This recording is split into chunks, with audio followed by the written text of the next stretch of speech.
Good morning student. आशा करती हूँ आप लोग ने पिछला वर्क अपना कंप्लीट कर लिया होगा। पिछले क्लास में हम लोग ने गृह विज्ञान का अर्थ और परिभाषा पढ़ा था। गृह विज्ञान कला और विज्ञान का संगम है, ये पढ़ा था। और गृह विज्ञान बालक और बालिकाओं के लिए कैसे आवश्यक है, ये पढ़ा था। आज का हम लोग का सब्जेक्ट है गृह विज्ञान का अध्ययन क्षेत्र। देखो, लोग कहते हैं कि गृह विज्ञान में केवल सिलाई, कढ़ाई और खाना बनाना पढ़ाया जाता है, लेकिन ऐसा नहीं है। गृह विज्ञान का क्षेत्र बहुत ही व्यापक है। इसकी तमाम शाखाएं हैं जिसमें तरह तरह की चीज़ों से हमें ज्ञान मिलता है। अनेक विषय पढ़ाए जाते हैं, जैसे गृह गणित और क्या था, मनोविज्ञान, समाजशास्त्र, अर्थशास्त्र, सारी चीज़ों का समावेश इसमें रहता है। इसके अंतर्गत हम क्या क्या पढ़ते हैं, कौन कौन सी शाखाएं इसकी है, इसके बारे में हम आप लोग को बताएंगे। देखो, पहला है गृह प्रबंध एवं गृह कला। इसके अंतर्गत क्या होता है, घर की कैसे व्यवस्था हम करें, घर को कैसे सजाएं संवारें, इसके बारे में बताया जाता है। दूसरा है गृह गणित। इसके अंतर्गत गृह गणित के बारे में बताया जाता है कि एक गृहिणी को थोड़ी बहुत मैथ आनी चाहिए, जिससे कि वो अपने घर के कार्य को सुचारू रूप से कर सके, आय व्यय ठीक से कर सके, हिसाब किताब सही से जोड़ सके, है कि नहीं। इसके लिए इसके अंतर्गत गृह गणित के बारे में भी बताया जाता है। आहार एवं पोषण विज्ञान के बारे में बताया जाता है कि एक मनुष्य कैसा आहार ले कि उसे मतलब उसके शरीर के लिए वह लाभदायक हो। आहार कैसा लेना चाहिए, संतुलित आहार लेना चाहिए जिसमें सारे पोषक तत्व हो। और इसमें बताया जाता है कौन से पोषक तत्व हमारे किस अंग के लिए ज़रूरी होते हैं, किसकी कमी से कौन सा रोग हो जाता है। ये सारी चीज़ों का इसमें हमको ज्ञान मिलता है। चौथा है प्राथमिक चिकित्सा एवं गृह परिचर्या। देखो, आजकल आधुनिक युग में लोग कहता है एलोपैथिक दवाइयों के खिलाफ रह रहे हैं। लोग चाहते हैं घरेलू दवाइयाँ करें जिसका कोई साइड इफ़ेक्ट न करे। देखो, आजकल कोरोना में भी लोग कह रहे हैं अदरक तुलसी जी की पत्ती का काढ़ा पियो, हल्दी का अधिक से अधिक प्रयोग करो, है कि नहीं। ऐसे तमाम ऐसी घरेलू दवाई हैं जिनको प्रयोग करके हम अच्छे हो सकते हैं। छोटे छोटे बातों के लिए डॉक्टर के पास जाना कोई ज़रूरी नहीं है। तमाम घरेलू ऐसी दवाइयाँ हैं जिनको खा करके हम स्वस्थ हो सकते हैं। तो इसके अंतर्गत ये बताया जाता है कि एक रोगी की गृह परिचर्या मतलब जो रोगी की देखभाल करती है, कि एक गृहिणी कैसे रोगी की घर पे देखभाल करे, कैसे घर पे कोई भी दुर्घटना होने के पश्चात कैसे उसको मतलब कि प्राथमिक चिकित्सा दे, डॉक्टर के आने के पहले उस स्थिति को कैसे कंट्रोल कर सके। इन सब चीज़ों के बारे में इसमें विस्तार से पढ़ाया जाता है। और इसमें क्या पढ़ाया जाता है, शरीर विज्ञान एवं स्वास्थ्य रक्षा के बारे में, कि हमारे शरीर में कौन कौन से अंग हैं, हमारा कैसे हम स्वस्थ रह सकते हैं, है कि नहीं, कैसे हमारी पाचन क्रिया स्वस्थ रह सकती है। ये सब भी के बारे में हमें बताया जाता है। उसके बाद बताया जाता है हमें बैक्टीरिया विज्ञान के बारे में, कि कैसे हम अचार बनाएं, कैसे हम सिरका बनाएं, कैसे हम फलों का संरक्षण करें जो नष्ट ना हो। तो इसके अंतर्गत हमें ये भी बताया जाता है।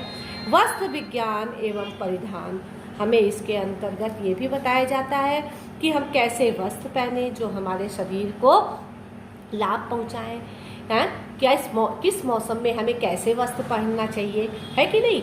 हमारे जैसे हम लंबे हैं, हम छोटे, हमें अपने शरीर के हिसाब से कपड़े पहनने चाहिए, है कि नहीं। कौन से कपड़े हमें अच्छे लगेंगे, इसके बारे में बताया जाता है। फिर उसके बाद है मातृ कला और शिशु कल्याण। इसके अंतर्गत ये भी बताया जाता है कि एक माता अपनी कैसे शिशु की देख रेख करे, एक माता कैसे अपने बच्चे को मनोविज्ञान मतलब कि उनकी मानसिक स्थिति को समझे, ये इसके बारे में बताया जाता है। उसके बाद से लास्ट है बाल विकास और पारिवारिक संबंध। इसके अंतर्गत ये भी बताया जाता है कि एक बच्चे का कैसे विकास हो और परिवार से हमें कैसे हमारे संबंध अच्छे हो, इसके बारे में भी विस्तार पूर्वक बताया जाता है। अब देखो, ये गृह विज्ञान का क्षेत्र है, इसको आप अपने कॉपी पे ऐसे ही बना लीजिएगा और इसके बाद से इसके अंदर के डिटेल्स थोड़े थोड़े आप अपने बुक से लिख लीजिएगा, और नहीं तो जो हम समझा रहे हैं उसको अपने मन से भी आप समझा के लिख सकते हैं। तो इस क्वेश्चन को हमने विस्तृत में दिया है, उसको इसी तरह से आप लिख लीजिएगा, ऐसे ही नोट्स बना लीजिएगा। अब हम पढ़ेंगे कि गृह विज्ञान का महत्व और उद्देश्य।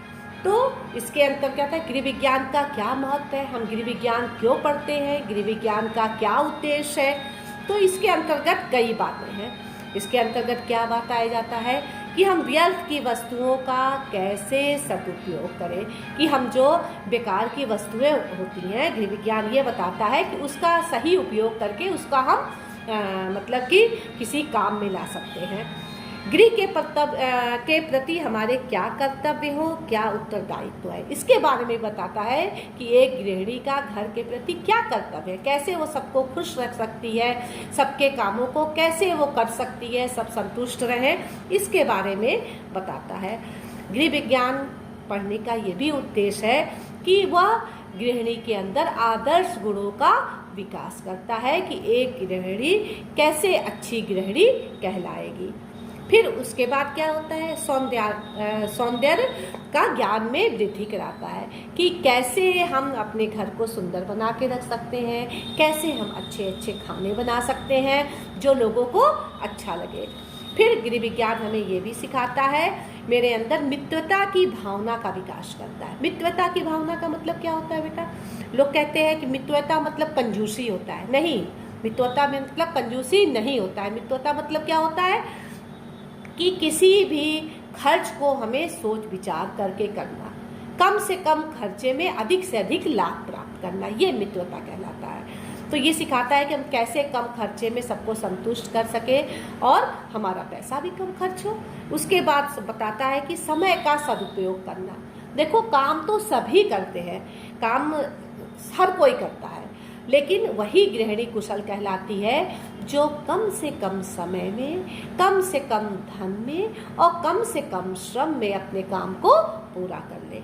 अब इसके अंतर्गत और इसको पढ़ने का एक उद्देश्य है कि हम अनेक व्यवसायों का ज्ञान होता है, कि हम छोटे मोटे कई उद्योग कर सकते हैं जिससे हम धनोपार्जन कर सकते हैं, जैसे फल संरक्षण, बुटीक है, इस तरह से कई ऐसे कार्य हैं जो गृह विज्ञान हमको सिखाता है, जो हम घर बैठे उस कार्य को करके धनोपार्जन कर सकते हैं। फिर और क्या हमें गृह विज्ञान पढ़ने से हमें क्या ज्ञान होता है, क्या महत्व है इसका? आधुनिक उपकरणों का ज्ञान और देख, कि तमाम आधुनिक उपकरण जो है उसका उपयोग करना बताता है, जो हमें घर के कार्य में सहायक होते हैं, जैसे मिक्सी है, फ्रिज है, टोस्टर है, अनेक ऐसी चीज़ें हैं, उनका प्रयोग करके हम अपने काम को सरल बना सकते हैं, उनका उपयोग करना बताता है। छोटे मोटे चीज़ों को हम घर में ठीक भी कर सकते हैं, इसके बारे में भी बताता है। तो ये हमारा गृह विज्ञान का उद्देश्य है। इसको भी आप कॉपी पे ऐसे ही बना लेना, और इसके अंदर के ये जो पॉइंट्स दिए हुए हैं इसका डिटेल, या जैसे मैं समझा रही हूँ अपने मन से भी आप लिख सकते हो, अन्यथा इसको किताब से देके 2-2 4-4 लाइन ये लिख लीजिएगा, ये भी विस्तृत में आता है। ऐसे नोट्स बना लीजिएगा, और जब मैं दीर्घ क्वेश्चन दी हूँ उससे आप उसको कर लीजिएगा। अब देखो बेटा, इसमें एक चीज़ और तुम लोग को बताया गया है, गृह विज्ञान के अध्ययन से क्या लाभ है कि नहीं। अब देखो, इस क्वेश्चन का आंसर तुम्हारे इसी क्वेश्चन में मिल जाएगा। गृह विज्ञान का क्या उद्देश्य है? वो हमें मित्रता की भावना का हमारे अंदर विकास करता है, समय का सदुपयोग करना बताता है। तो लाभ क्या है? तो इससे हमको लाभ ये है कि हमारे अंदर मित्रता की भावना आती है, हम समय का सदुपयोग करते हैं। इसी पॉइंट्स को थोड़ा सा घुमा के अपने तरीके से लाभ का बना के आप लिख सकते हैं। तो ये लाभ लिखने की आवश्यकता नहीं है, ये इसका महत्व और उद्देश्य लिख लीजिएगा और क्षेत्र लिख लीजिएगा। ये लाभ का आंसर इसी में आपको मिल जाएगा, इसी को अपनी भाषा में बस इसको लिख देना है। समझ में आया? तो लाभ जो है ये किताब में इसमें पॉइंट दिए हैं 10-12, अगर लिखना चाहिएगा एक एक लाइन में लिख लीजिएगा इसको कॉपी में, और नहीं तो अगर किताब से पढ़ सकते हैं किताब से पढ़ लीजिएगा। और ये आपको अगर महत्व और उद्देश्य आ जाएगा तो इसी पॉइंट्स को आप बना करके आप लाभ बना में लिख सकते हैं। ये आपका चैप्टर अब समाप्त हो गया। ये इसमें आपने क्या पढ़ा? गृह विज्ञान की परिभाषा पढ़ी, अर्थ पढ़ा, गृह विज्ञान कला और विज्ञान है ये पढ़ा, गृह विज्ञान बालक और बालिकाओं के लिए कैसे आवश्यक है ये पढ़ा, गृह विज्ञान का अध्ययन और विषय क्षेत्र पढ़ा कि गृह विज्ञान कितना व्यापक है, गृह विज्ञान का महत्व और उद्देश्य पढ़ा और गृह विज्ञान के लाभ। ये चैप्टर आपका अब यहीं पे समाप्त हो जाता है। अब देखिए इस चैप्टर का हम अति लघु क्वेश्चन, आप लोग को हम बताए हैं ना कि अति लघु क्वेश्चन जो है वो आपको हम लिख देंगे, तो इसका आंसर मैं आपको लिख दे रही हूँ। ये अति लघु क्वेश्चन हमने थोड़ा बड़ा ही लिखा है, इसलिए कि आप अगर नहीं याद होगा तो आप इसको लघु में भी इसका आंसर दे सकते हैं। लघु भी इतना बड़ा आपका चल जाएगा, थोड़ा बहुत बड़ा कर लेंगे तो। और हमने आपको पहले भी बताया कि अति लघु क्वेश्चन आपको लिखना है, ये मैं लिखवा दूंगी। लघु क्वेश्चन से मैं क्लास में टेस्ट लिया करूंगी, और दीर्घ क्वेश्चन जो है, जो इम्पोर्टेंट है, जो हमें लगता है आपको कॉपी में लिखवाना चाहिए, वो मैं कॉपी पे लिखवा दूंगी। और बुक में आपके पूरे ऐसे नोट्स दिए, आप बुक से भी इसको पढ़ सकती हैं। ये 3 क्वेश्चन जो आपको हमने बताया, इसको तो आप कॉपी पे लिख लीजिएगा, है कि नहीं। और देखो एक क्वेश्चन जो आपका अति लघु में है, वो लघु में भी है, वो दीर्घ में भी है। लिखने का ढंग बस जो है वो अलग अलग है कि अति लघु का कितने शॉर्ट में हम आंसर दें, लघु का कितने में हम आंसर दें, और दीर्घ का हम कितने में आंसर दें, ये आपको हम बताएं। तो इसको ऐसे करना है। तो दीर्घ में आपको ये 3 क्वेश्चन करना है। पहला है आधुनिक युग में गृह विज्ञान का क्या महत्व है, तो इसको कैसे लिखना है आपको, ये हमने लिखवाया है ना, गृह विज्ञान का महत्व और उद्देश्य, ये आप ऐसे बना देना है। और इसके जो ये पॉइंट्स जो दिए, इसका डिटेल जो है बुक से लिख देना। तो ये तो आपका महत्व और उद्देश्य हो गया। और उसके बाद दिया है गृह विज्ञान के क्षेत्रों का वर्णन कीजिए। तो क्षेत्र अभी हम लोग ने पढ़ा है ना, ये वाला गृह विज्ञान का अध्ययन क्षेत्र, ऐसे बना लीजिएगा। और इसके बाद इसके हर पॉइंट्स की डिटेल किताब में दी है, वो डिटेल कर लीजिएगा 2-2, 4-4 लाइन में। नहीं तो जो हमने समझाया है वो अपनी भाषा में भी लिख सकते हैं। एक क्वेश्चन और आपका है, गृह विज्ञान के अध्ययन क्षेत्र से गृहिणी को क्या लाभ है। तो ये लाभ वाला क्वेश्चन आप चाहिएगा तो लिखिएगा। और किताब में ये देखिए, आपके किताब में ये दिया हुआ है, ये देखिए, ये पेज नंबर 7 पे लास्ट में गृह विज्ञान के अध्ययन से लाभ, तो ये सारे पॉइंट्स दिए हुए हैं। 7 ये इतने 19 पॉइंट है, इसमें 10 पॉइंट भी आप लिख सकते हैं। और नहीं लिख सकते हैं तो आप ये उद्देश्य को बताएं ना, उद्देश्य को लाभ बना करके, क्या उद्देश्य है कि हमें ये चीज़ बताता है, लाभ क्या है, उससे वो चीज़ों का हमें ज्ञान होता है, तो उस पॉइंट्स को भी आप लाभ में लिख सकते हैं समझ करके। और नहीं तो ये बुक से ये आप लिख लीजिएगा। अब आपका ये चैप्टर ख़त्म हो गया। अगले नेक्स्ट वीडियो में हम पढ़ेंगे, आपका दूसरा खंड पढ़ेंगे। ये पहले खंड का नहीं, पहला खंड ही पढ़ेंगे। पहले खंड का एक चैप्टर हमने पढ़ा दिया, गृह विज्ञान का तत्व और क्षेत्र। अब दूसरा हम पढ़ेंगे व्यवस्था की परिभाषा गृह और परिवार के संदर्भ में। ये 2 हमने प्रथम खंड से पढ़ लेंगे, फिर दूसरे खंड से ये पहला चैप्टर पढ़ लेंगे, तीसरे खंड से पहला, ऐसे हम 1-1, 2-2 चैप्टर हर खंड से पढ़ेंगे। क्योंकि त्रैमासिक परीक्षा में पहला जो एग्जाम आपका होगा, प्रत्येक खंड से 1-1, 2-2 मतलब लेसन आपसे पूछेगा। तो ऐसे हम लोग पढ़ के पढ़ेंगे। तो नेक्स्ट वीडियो तक के लिए आप लोग को बाय। और ये सारे आप ये, हाँ बच्चे पूछते हैं कि मैम ये फेयर कॉपी पे करना है, सब आपको फेयर कॉपी पे करना है। अब समय नहीं है उसको दोबारा करने के लिए। आप लोग को लिखा लिखाया इतना बढ़िया नोट्स मिल जा रहा है, और अच्छा आप ये सब फेयर से अच्छे से ये हम भेजेंगे, सब आप फेयर कॉपी पे उतार लीजिएगा। बाय।